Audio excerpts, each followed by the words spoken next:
천택리 같은 경우에는 이제 안 좋을 때에는 좀 극단적으로 안 좋아요. 왜냐면 호랑이 꼬리를 밟는다는 것은 호랑이가 돌려서 나를 이렇게 물 거란 말이죠. 나는 이렇게 사소하게 한 걸음을 내디뎠을 뿐인데 엄청나게 큰 화가 갑자기 닥친다. 천택리의 특징이에요. 호랑이 꼬리를 밟을 거니까. 호랑이 꼬리 조심해. 그죠? 안전운전을 하고 가는데 갑자기 뒤에서 다른 차가 와서 받아버리는 거예요. 어쩔 수가 없죠.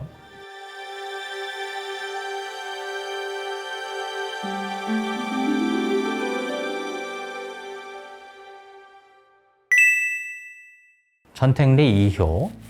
천택리는 괴가 이제 호랑이 꼬리를 밟는다 이거죠. 그래서 천택리 같은 경우에는 이제 안 좋을 때에는 좀 극단적으로 안 좋아요. 왜냐면 호랑이 꼬리를 밟는다는 것은 호랑이가 돌려서 나를 이렇게 물 거란 말이죠. 근데 보통 호랑이 꼬리를 밟을 때에는 내가 호랑이 꼬리를 밟는지 모르고 밟아요. 모르고 밟았는데 호랑이가 나타나는 거죠. 나는 이렇게 사소하게 한 걸음을 내디뎠을 뿐인데 엄청나게 큰 화가 갑자기 닥친다. 이게 천택리 괴의 원래 괴사거예요. 원래. 근데 이제 물론 그 괴사에 형통하다는 말이 있어서 조심하면 괜찮아. 주역에서 형통하다는 말은 좋다가 아니라 진전이 된다, 나아간다 뭐 이런 의미로 많이 쓰이기 때문에 효사에 따라서 이제 그 경중이 좋기도 하고 오히려 그렇기 때문에 생각하면서 읽어보시면 좀 더 이런 말이 있는 게 이런 거구나. 이유는 밟는 도가 평탄하고 넓으며 그윽하게 도를 닦는 사람이라 곱고 길하다. 그윽하다는 게 뭐냐면 자기 할 일만 하면서 나대지 않고 마음을 다듬어서 길하게 된다는 말이에요. 상전이 말하기를 그윽한 사람이니 곱고 길해서 중심을 스스로 어지럽히지 않는다. 그렇죠. 자, 본문을 보죠. 숨음으로써 스스로를 높이는 경우이다. 협자를 볼게요. 협자는 도를 품고 스스로 노래하며 즐기고 가운데에서 흉년은 없다. 종정의 영광은 없으나 밖과 마을에 노래하며 즐거움이 있다.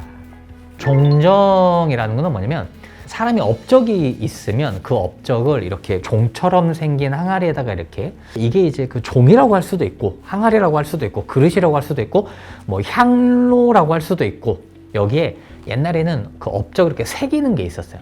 나라에서 엄청난 공로를 세우거나 이러면 우리가 유명한 사람의 이름을 이렇게 걸잖아요. 이렇게 그런 거를 하는 거를 종정이라고 해요.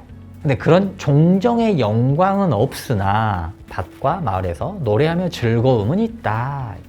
밭이라는 말이 등장을 하면 일단 내가 부동산 복이 있다 제가 말씀드렸죠. 땅을 갖게 될 것이다. 부동산 복이 있다.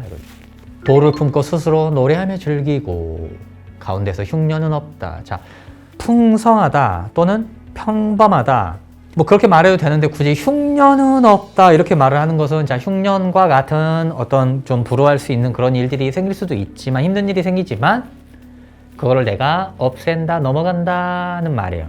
도라는 글자가 등장을 하면 나의 생각이 분명하게 되는 어떤 계기를 한번 경험을 해서 내가 뚜렷한 가치관이 생긴다 이렇게 생각하는 게 도라는 글자가 말하는 게 그거예요. 나만의 뚜렷한 가치관인데 동시에 뭐냐면 약간 고독함이 있다는 말이 이제 같이 들어가는 거예요. 왜냐면 도라는 글자가 나오면 우리가 안으로 생각이 들어가기 때문에 밖에서 사람들을 만나서 내가 감정적으로 함께하고 이런 것들에서 좀 멀어요. 왜냐면 도라는 글자 자체가 감수성, 감정, 사랑, 애정 뭐 이런 것들하고는 약간 이렇게 상반되는 반대되는 느낌의 글자거든요. 감정을 배제하고 이성과 논리로서 세상의 이치를 생각하고 내 인생의 갈 길을 생각하고 이런 고생을 내가 어떻게 빠져나갈지 생각하고 철학을 동원을 해서 이렇게 막 머리를 굴리는 거기 때문에 약간 감정과 좀 이렇게 거리가 있어요. 도라는 글자가. 그렇기 때문에 외롭고 고독함이 좀 있다는 말로써 이제 나갈 수밖에 없어요.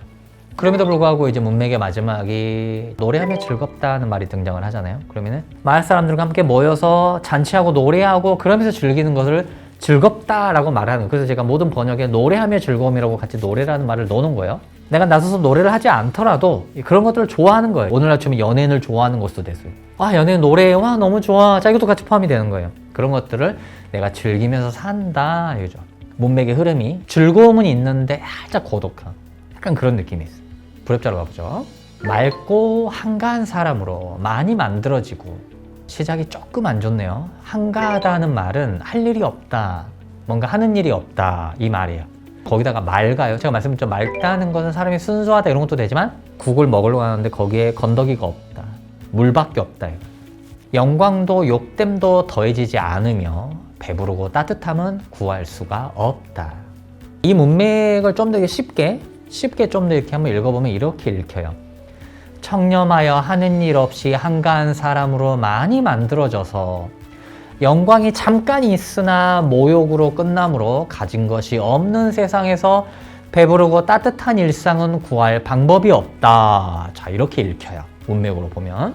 돈이 없고 가난하다. 자, 이렇게 이제 나가는 것인데, 불협자 글귀가 연세가 좀 드신 상태에서 만약에 이제 이것이 나오면, 아, 되게 힘드시겠어요. 라고 우리가 이제 얘기를 하면, 또는 이제 본인 걸 봤을 때, 아, 내가 되게 나이 같은 다음에 힘들구나. 이렇게 아실 수가 있는데, 나이가 아직 젊고 어릴 때에는 이제 이렇게 극단적으로 가진 않아요. 왜냐면 어떻든 영광이란 말이 등장을 하기 때문에 한 번은 뭔가 내가 해내거든요. 그런데 그 영광이 모욕으로 끝나는 거죠.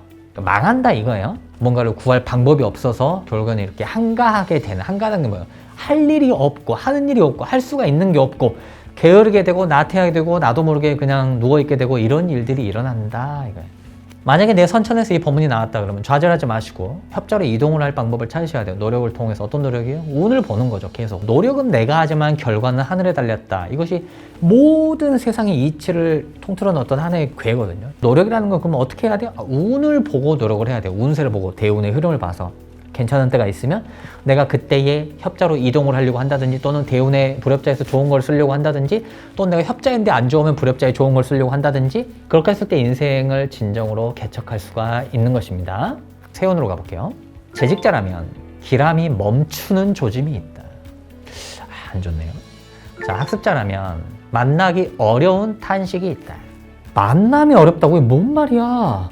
만난다는 말은 나를 도와주는 좋은 인맥이 나타난다는 말이에요. 만남이 어려운 탄식이다. 뭐 시험에 떨어진다 이거예요. 시험에 떨어진다. 면접을 보러 갔는데 좋은 사람을 만날 수가 없었다. 내가 좋은 시험이를 만나지 못했다. 좋은 어떤 시험 당일 컨디션을 만나지 못했다. 이런 것들이 다 포함이 되는 거예요. 만남이라고 하는 것이 내가 좋은 거를 만나는 거죠. 근데 그게 어렵다 이거예요. 일반적이라면 편안히 거처하고 안전하게 거처하고 스스로 만족하면 아름다움이 있다. 있는 걸 유지하려고 하면 괜찮다 이거예요. 우리가 하나님께서 편안하다는 말은 뭐냐면 안전하게 있는 걸 말해요. 안전. 정확히 안 좋은인데 그걸 좀 더 쉽게 말해서 안전하게 있는 걸 말하는 거예요. 편안하다는 말은 대개 마땅히 실질적인 직용으로 행하고 계책은 살펴 가려서 하면 곧 사람과 일이 화하고 어울려서 곱고 기람이 가히 얻어진다. 잘 살펴라 이거죠. 천택리의 특징이에요. 호랑이 꼬리를 밟을 거니까. 호랑이 꼬리 조심해 이거죠. 운수가 흉한 사람은 극한 저승의 응함이 있다. 사람이 죽는 거를 표현하는 여러 가지 말들 중에 귀신이라는 글자가 나올 때가 있고 또 이렇게 저승이라는 글자가 나올 때가 있는데 이렇게 그 사람이 죽거나 이런 어떤 상황을 대놓고 이런 식으로 저승 귀신 이런 말이 글자가 나올 때는 좀 많이 좀 안 좋은 그런 일들이 같이 일어나요. 조심하셔야 됩니다. 원문을 볼게요. 자, 시입니다. 몇 번의 바람과 비에 다니는 배를 전송하였는데 공허히 한 번 돌이켜 떠나는 사람의 근심만 야기했다. 문득 하늘을 번쩍 들어올리고 땅을 솟구치게 하는 손을 부린다면 물결 흐름을 쫓는 새우와 개와 같게 되지는 않는다. 그윽한 사람이 능히 홀로 지키니 기쁨과 경사가 저절로 오고 임한다. 평소 막고 막으려는 듯이 절박해도 다른 사람들이 어두운 땅에 침범한다. 이게 뭐냐면 안전운전을 하고 가는데 갑자기 뒤에서 다른 차가 와서 받아버리는 거예요. 어쩔 수가 없죠. 달이 떨어지는데 일은 아직 완전하지 못하고 물체는 보이는데 사람은 보이지 않는다. 한 차례 바람을 빌리니 좋게 되고 비암에서 비롯된 쾌하고 편함을 만난다. 바다에 나오는 그런 생물에 대한 이야기들이 이렇게 나오잖아요. 그러면 이렇게 옛날 그런 어떤 이야기 이런 것들을 말을 하는 건데 좀 말씀드리지만 시기 때문에 상상력이 좀 필요합니다. 네.